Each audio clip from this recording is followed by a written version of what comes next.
Okay, guys, I welcome you once again to S.K.M Media 7. Ibrahim Traoré has made Africa, proud, and you even cry after watching, this video.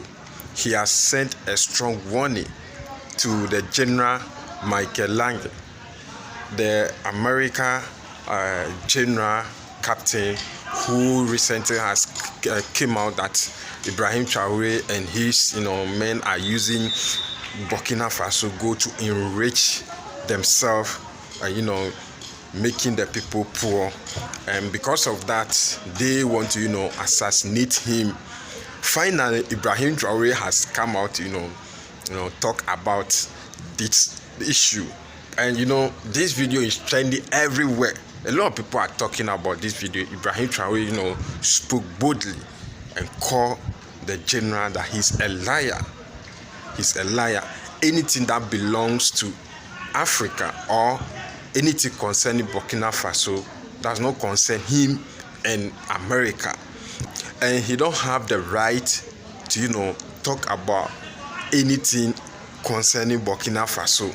He don't have that right to say anything about Burkina Faso, and he's not living over there. Whether they are using the gold to enrich themselves or whatever they do with the gold does not concern him. He sent a strong warning. Guys, this is one of the interview that Ibrahim Traoré has in our hand that is trendy everywhere. I don't know what you also think about this video. Drop your comment under the comment section and subscribe. If you are new here and you haven't subscribed to this video and watch the full interview. Look at what Ibrahim Traoré is saying over here. You will love Ibrahim Traoré and you'll be proud as an African. What do you say to those, especially in Washington, who continue to question the legitimacy of your current partnerships, particularly with Russia? And how do you intend to defend Burkina Faso's image on the international stage in the face of this kind of rhetoric? In any case, we are free to establish relations with whomever we choose. That is what independence means. So on this matter, they can continue to think whatever they want.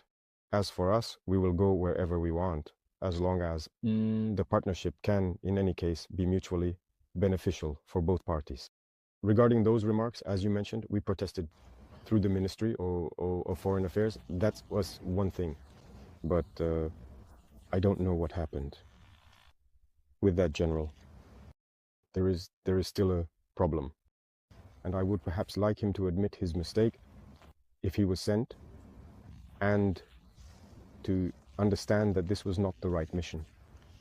If he was misled, he should say so publicly, or otherwise admit before the Senate that he was mistaken.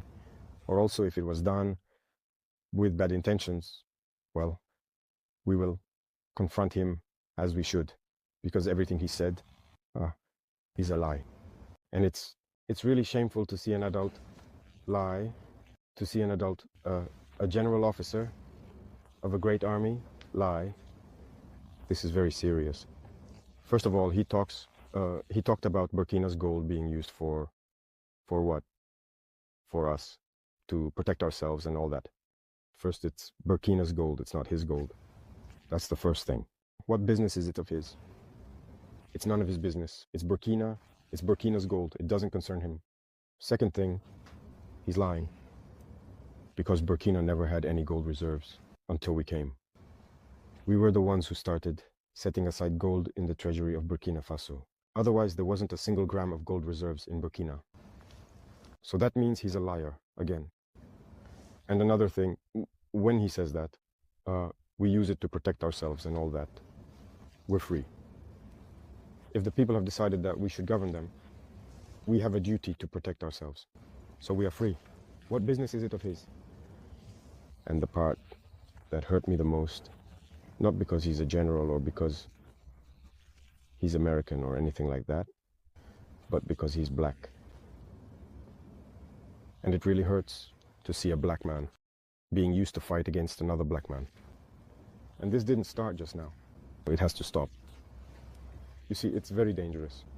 Even Libya, who destroyed Libya, once again they used a black man. In movies back in the day, In America, black people always played the bad guy. We told ourselves, it's just in the movies. But why do black people have to keep playing the bad guy? And I think that if he heard this interview, he should look at himself in the mirror, feel ashamed, come out and say, well, I was given a false report. I regret it. He needs to say it publicly. If it was a false report, then it was made, because it's possible. It's possible that he was given a false report, that he should come out with it, because as you saw, when I take another neighbor, again, as I say among us, Black, the Ivorian Minister of Defense, who goes around, travels to Turkey, meets the Turkish Minister of Defense, and tells him, you shouldn't sell us weapons. You see how much that hurts. When it's a black person who behaves like that, it really hurts. Did we make a false report? Let him come out and deny it. If he was sent to create a problem in Burkina, as they are used to doing, well, we'll get ready. We'll be waiting for them. Because this has to stop now. The black race should not be used to fight against black people. Every time it's the same thing. It's always the same. And that's what we deplore. And it really hurt us to see that it was a black person making these statements. It's true that they may regret it through various channels. They're trying to make up for it. Now that it was said publicly, it needs to be made right publicly. That's how it is for us. We're no longer engaging in diplomatic hypocrisy, as we like to say. Saying things loudly and clearly, and then coming back later to say, no, we're sorry, we didn't mean it. That's not enough. It needs to be said publicly. So I invite them to make amends, to say it publicly, because African youth have understood. Black youth around the world have understood. This kind of manipulation doesn't work anymore. That's how it's always been, using false pretexts in hopes of achieving other goals. That doesn't work anymore.